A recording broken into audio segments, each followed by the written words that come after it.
Okay. Harriet, would you give us your full name, your date of birth, and where you were born?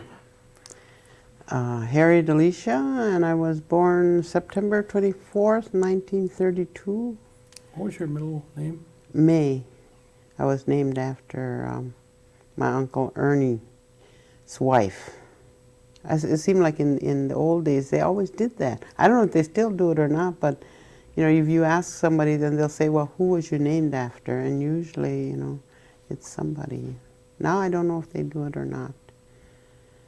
Were you born at home? Yes, I was born at home. And where would that have been? Where would the home? It's where Ed Skenador used to live when him and Electa was married. In fact, the house isn't even there anymore. It's over on Fish Creek Road. Okay. And Rosa Manoka was my doctor. I was even surprised to find that out. How did you find that out? I had to have I had lost my birth certificate, so I had to go to the courthouse. And that's where I found her signature on my birth certificate. Now, tell me the name of your parents and your mother's maiden name. My mother was Hilda Dockstader. My father was George Skenador. Did they have middle initials or middle names? I don't think so. I don't remember them ever saying they did. Okay, and tell me the names of your brothers and sisters. Anthony, of course we called him Tony, and Philip, whose original name is Benjamin, but he's carried Philip all these years. But his real name is Benjamin, and on his birth certificate still he's Philip, and there's Irene, Karen, myself, 5 of us. Now, do you know why Philip is called Philip then, and if his name is Benjamin? I really don't know. I don't think he knows either. But I know he was named after somebody, and how Benjamin came up, I don't know. Okay. Now give us the names of your grandparents if you can remember them. Oh, well, the only grandparents that I knew was Jane and Dixon Skenador. I don't know what my mother's parents were, had died when she was young. In fact, she lived in a school, you know, she went to school. So I said my mother lived with Betty's parents, Pete and Sabi, or Pete's family for a while, because she had no parents. I just don't know who her, Karen would know, but I don't know. Okay, your parents this would be on your father's side then, right?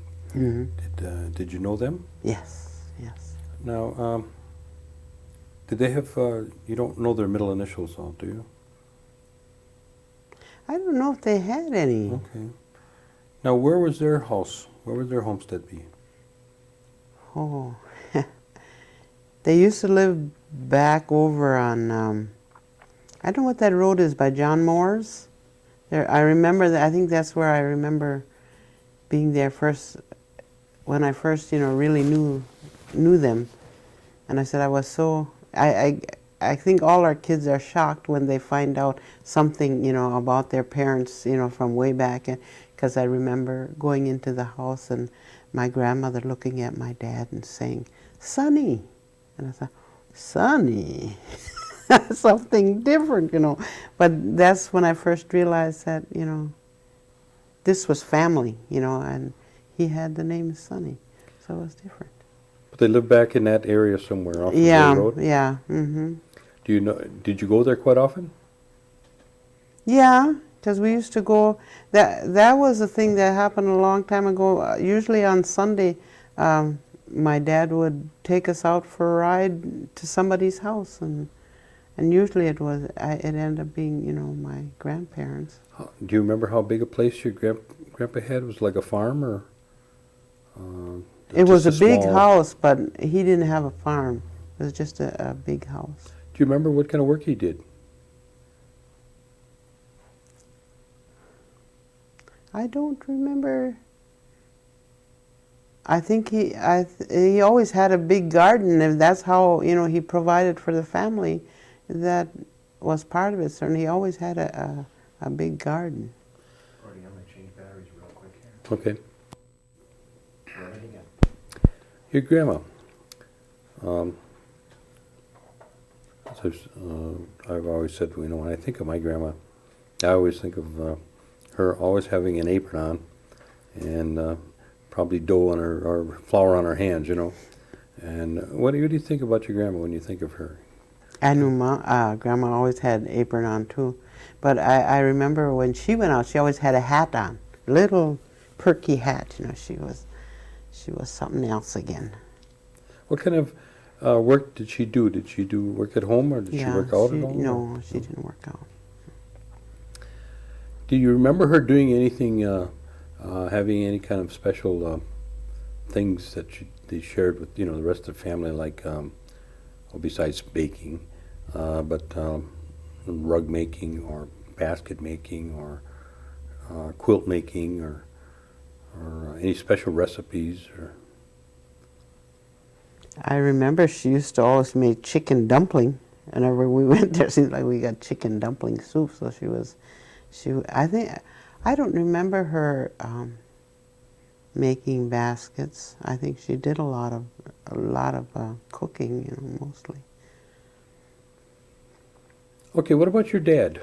What was your dad's occupation? First of all, tell me, was he a big man or a short man or thin, heavy? He was kind of what I would term a stout man, not tall, medium height. And his work, he had a farm, as I remember. He worked on a farm when I first started thinking about it. He worked on a farm for Harvey Moss, and he took care of the animals, did the haying, did the cultivating in the field. He just, and that's probably, where we got, we always had fresh milk. We had all the milk we could drink because, the farmer just let him take it. And then he went from that, as I recall, into being a stevedore. But I also remember that he used to cut wood. He used to go away for weeks at a time and be up north someplace cutting wood. And then he'd come home on the weekends. But then after that, then he became a stevedore, and he kind of that was what he was like, up until he couldn't work anymore.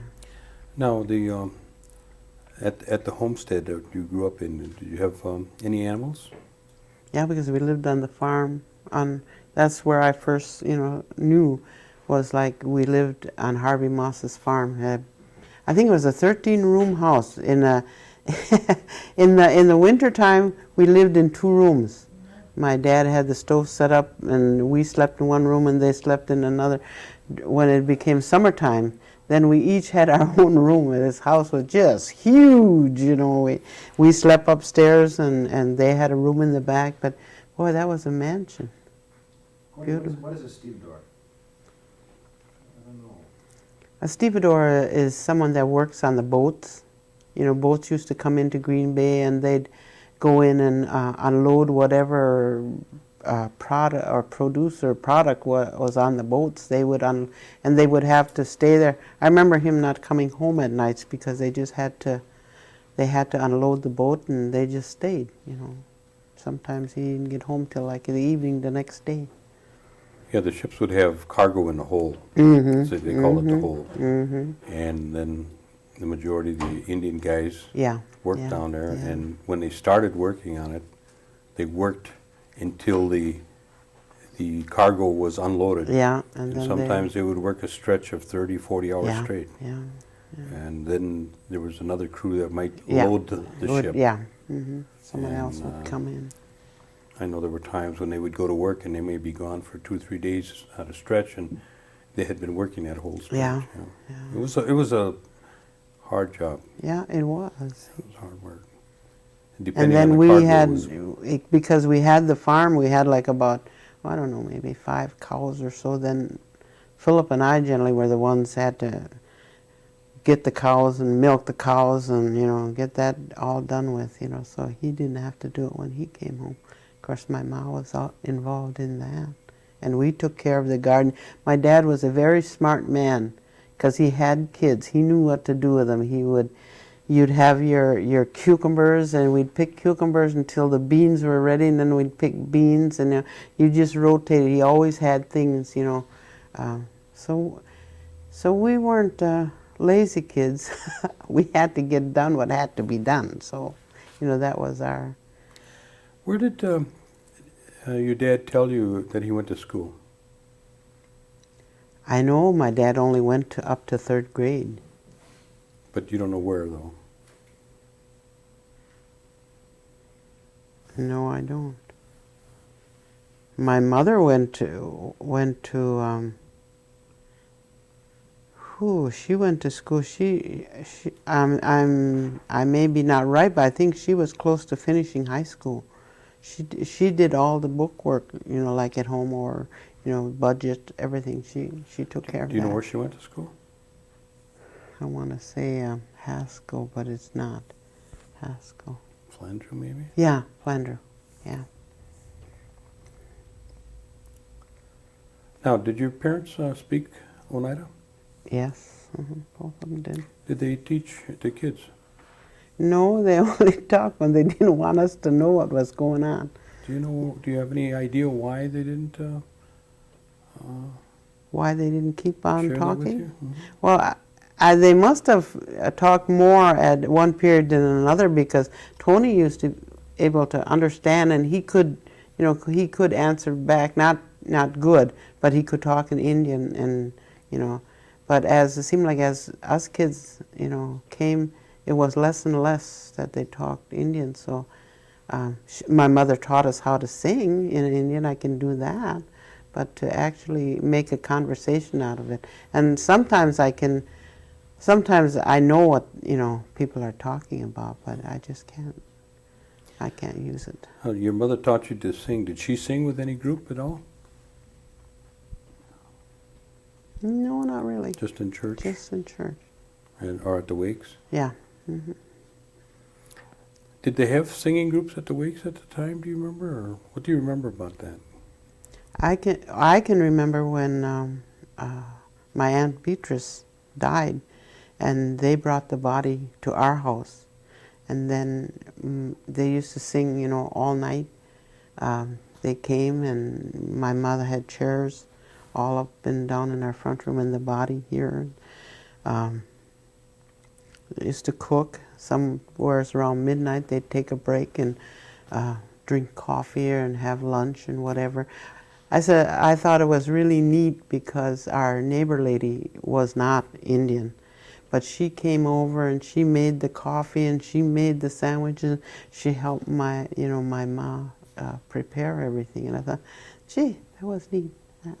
She'd probably been to more wakes than you were, right? Probably, but that was neat, you know. And then the morning come, then they'd all take a break and wash up and whatever, and they just spent all that time, you know, with us. Did they ever have the 10-day feast at all that you could remember? I don't remember that, you know. But you've heard them talk about that. Yeah, oh yeah, I know what that is, because that still happens today, because the majority of the people that come into church, they always want a plate fixed and set, you know, next to the family. And they take it home. Okay. What about Christmas? What was Christmas like? Tell me a Christmas that you can remember. Oh, goodness. I don't know how old I was then, but the church had a large part to play, because like the pastor would come, and I remember especially they used to have cherries with wires between the two balls of cherries, and there was always a good group of that, and then we'd hang it on the tree. And an old-fashioned ribbon, like I can't even. If you squished it up the wire, like it would all be, and that came, and we'd trim the tree, and we'd make popcorn. Never had my dad used to make most of the toys that we had way back then. But I can remember, I don't know, I was probably about 7 years old. My mom must have sent to a catalog house, and it came in a big box, and curiosity got the best of us, And they had it hid, they had it well hid. But I said, we found out where it was, and my sister and I had to go dig in a box, and we pulled out the dolls, and we were playing with them. Whenever they go, we'd dig them out and play with them. By the time Christmas come, and then they had to come out, the dolls were all dirty, They knew what we had done. So that's part of early Christmas that I can remember. Okay. What about Hoyan? I remember my parents didn't send us out Hoyaning. I knew because people came to the house to do it. What was Hoyan about? I mean, what did it mean? What was the significance? From what I can remember, that it was a new year, and people were kind of all excited about going from house to house to let everybody know that it was a new year. That's what it seemed to me, that's what that was all about. What about other big events of the year? Is there any other ones that are really stand out to you? Easter? 4th of July? Easter. I remember my ma. It seemed like it was always important for her to have us kids either get something new. It was either a new dress or shoes or something. We just, to go to church, we had to have something new to go to church in. And that seemed, I don't know if it was, that didn't seem to be my father's, wishes, but it was my mother's wishes that, something good would happen. Church, which one did they belong to? The Methodist Church. Methodist Church. Now, a Sunday was, tell me what that would be like. Well, I can kind of remember, like, when we were little, and I gather I was like maybe about 6 at that time, we lived over near Seymour, and Johnny Parr, I don't know if you remember Johnny Parr. Anyway, he lived, it must have been a good mile from the house, but we used to come down the railroad tracks and come to his house. Then he would take us in his car to the Methodist Church. I don't know why my father didn't think it was important for the whole family to go, but I think my mother was the one thought that it was important that we go. So that's how we ended up going to church a lot. I can remember that old car had like flappers instead of windows in the car, because the whole car just seemed like it vibrated going down the road.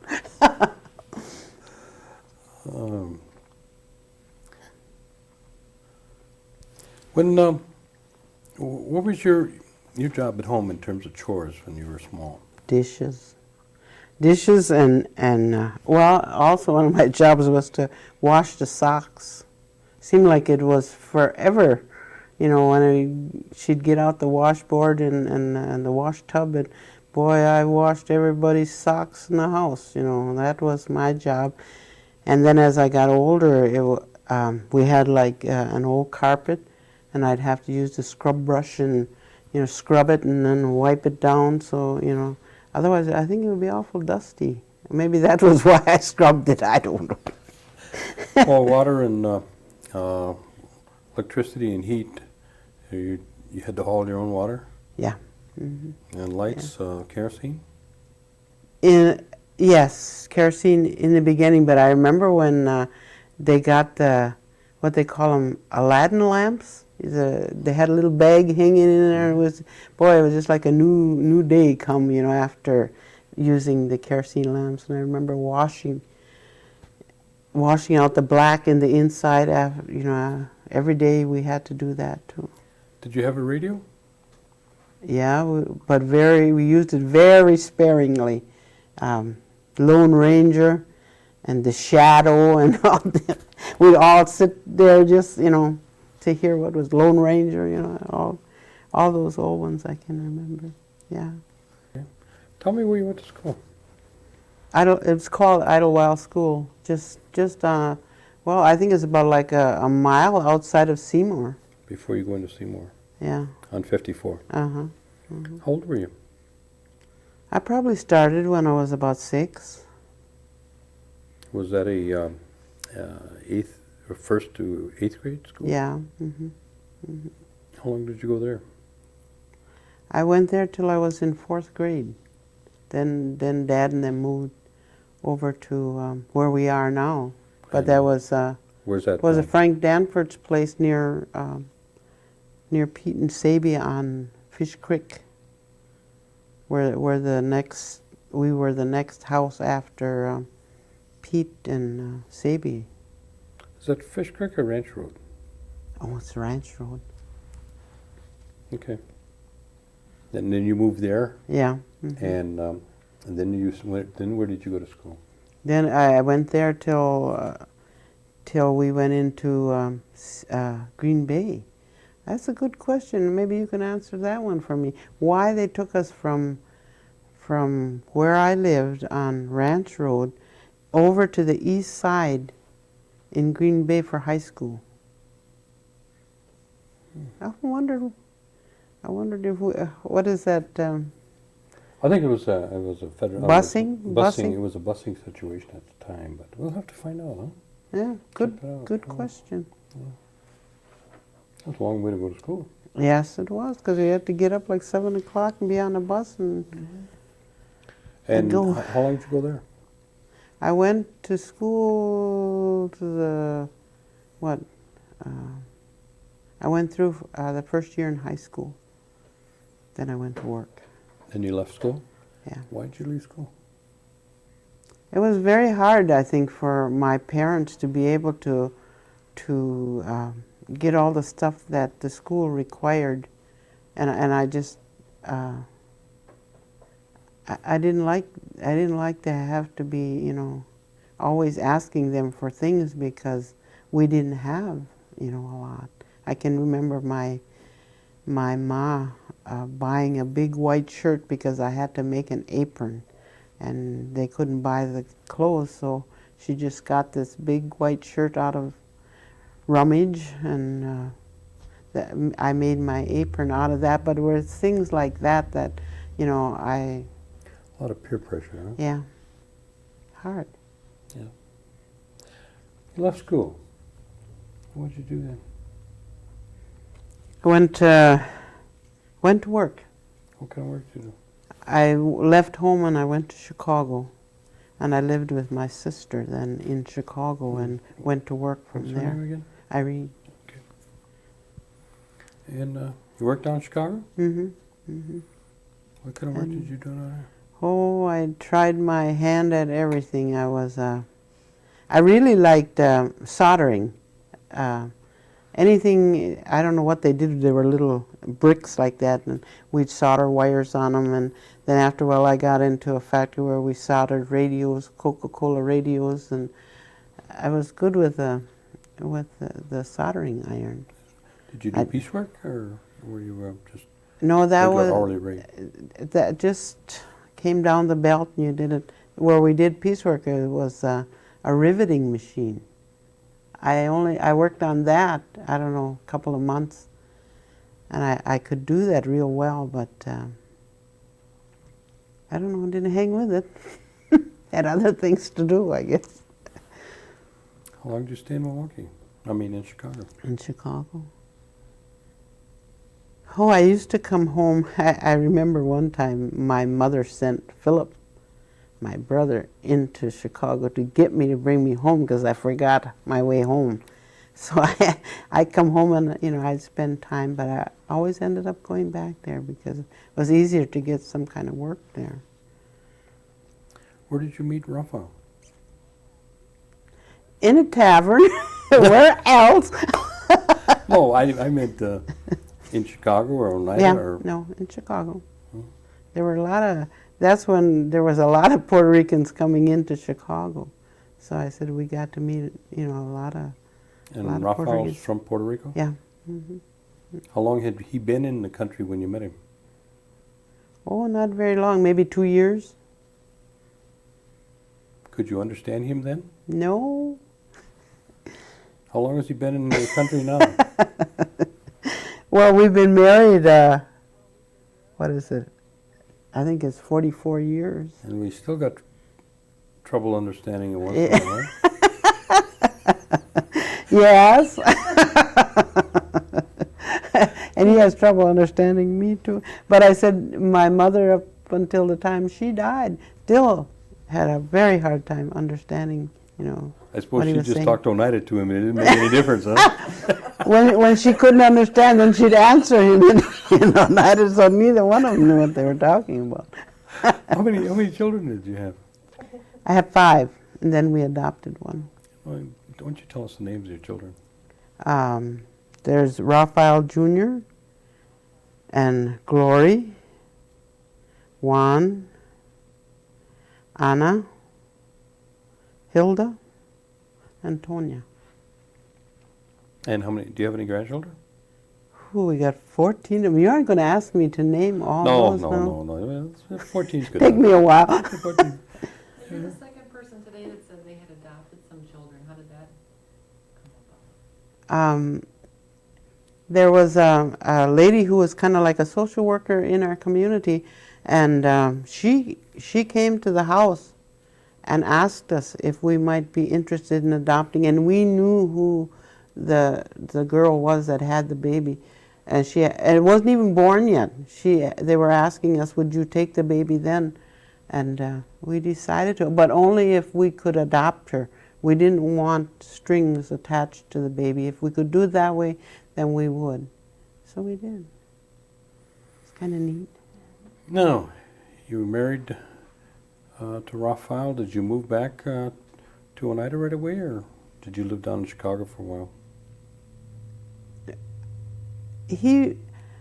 We lived down here, and he couldn't find a decent job, what he felt was a decent job. So he went back, by himself. And then when I was I had like something wrong with my stomach, so I had to stay and go to the doctors. But after I got well, then I went in, and he went back there, and we, about maybe 5 years, we both worked there then, and then Grandpa died, and we decided, we wanted to come home and be with the family for a while. But then we just kind of never went back. We discussed. When did you start becoming involved in the community, in terms of working with the community? Probably when I joined Vista. You were a Vista volunteer? Uh-huh. Tell me about that. Whew, that was interesting, because we had to go to Chicago again to be trained, or what they call trained. And they took us way down on the south side of Chicago in some dilapidated building, I tell you. And then we were told that you don't go out by yourself. If you're ever going to go out, you go along with somebody. So I think we were like 2 weeks there. And I had a baby. Tonya then was like 6 months.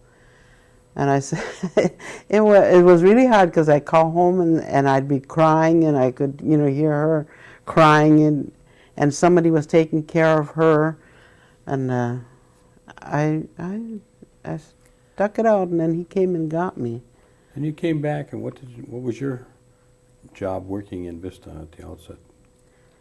We began, I liked working with the elderly, so we had, the elderly was down at the Episcopal Hall at that time, but then shortly they moved up into the Methodist Hall there, and that's where I kind of transferred up there, and just worked with them most of the time. They had well, if you'd call it a tutoring project where we put together an area where kids could come and be tutored.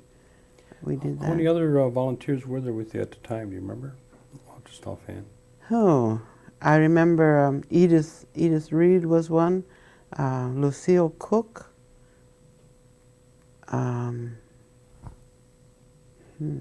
what is their name? That Paulus, Eugene Paulus's wife. I don't remember what it is either. But there was 4 of us that went that time together. How long did you work with the VISTA program?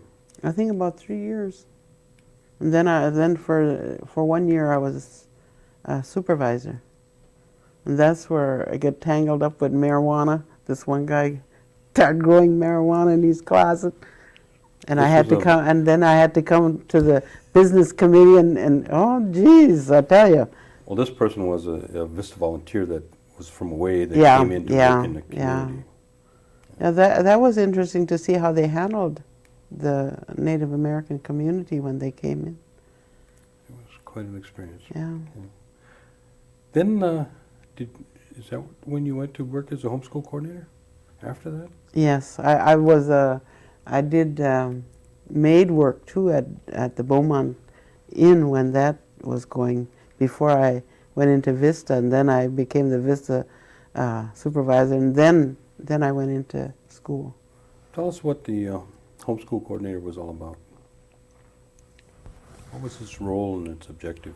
Well, from at least from my point of view, it was to be there, for the kids, to see that the kids were treated fairly, got all the help that they needed, and if there was any friction going on between teachers and the students, I felt that it was some of my responsibility to see that whatever it was going to be cleared up in some way or fashion. Did the other schools have homeschool coordinators? Yes, I think there was 5 of us. I know De Pere had one, Freedom had one, Pulaski had one, and myself, and then, well, there was tribal school that came in, and they have one. How many years did that function under your direction in Seymour? 18 years. Seemed like ancient times. I've seen a lot of things change in that length of time. I mean, I was ready to quit the first year that I went in there because of the friction between the school and the children, and the children's distrust of the school. So it took me all that time to finally, when I left there, I felt like I was a part of the Seymour district. They had, I was very, very welcome there, and anything that I tried to do, they would help me with. I feel really good that I got one of the Oneida flags in the library. Got pictures, in the library. And I said I was really surprised, I was there about maybe 6 years, and I used to always have to go through in the back way to get to the superintendent's office. And on one wall they had a big picture, I bet you as big as that, of Indians shooting up a wagon train. And I went through there several times, and then finally I told the superintendent, I said, I don't like that picture, and just kept on staying there. So finally one day I went through there and I took it off the wall and I took it to my office.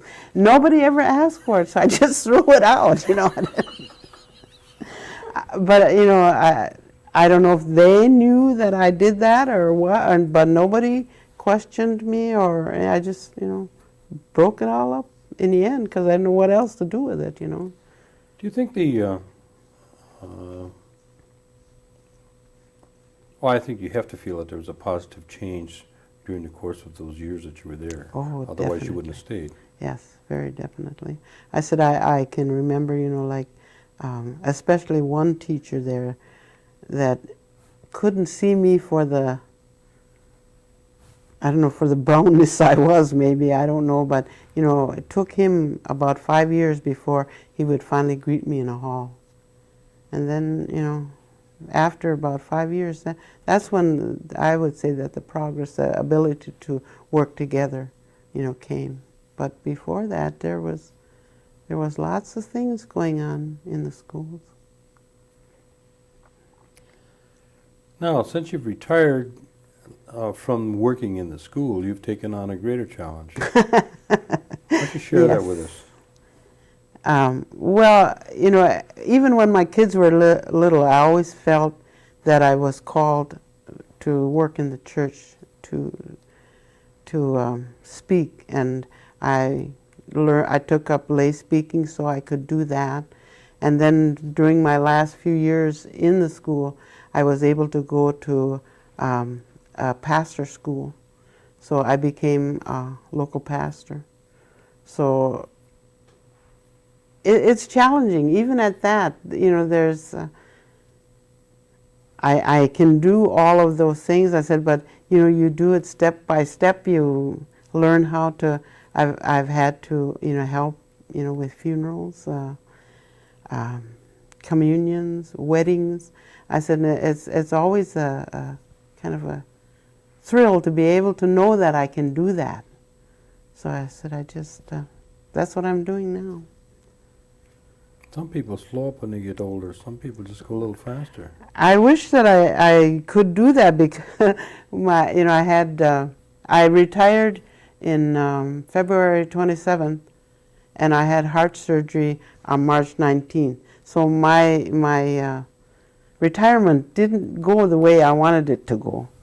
So I said, now I'm back just about now where, you know, I can try and I can do all kinds of things again. So and my family would, if they had their druthers, they'd have me laying in bed half the time, but I won't do that. I said, as long as I'm able, I need to be active. I need to do what I feel I have to do.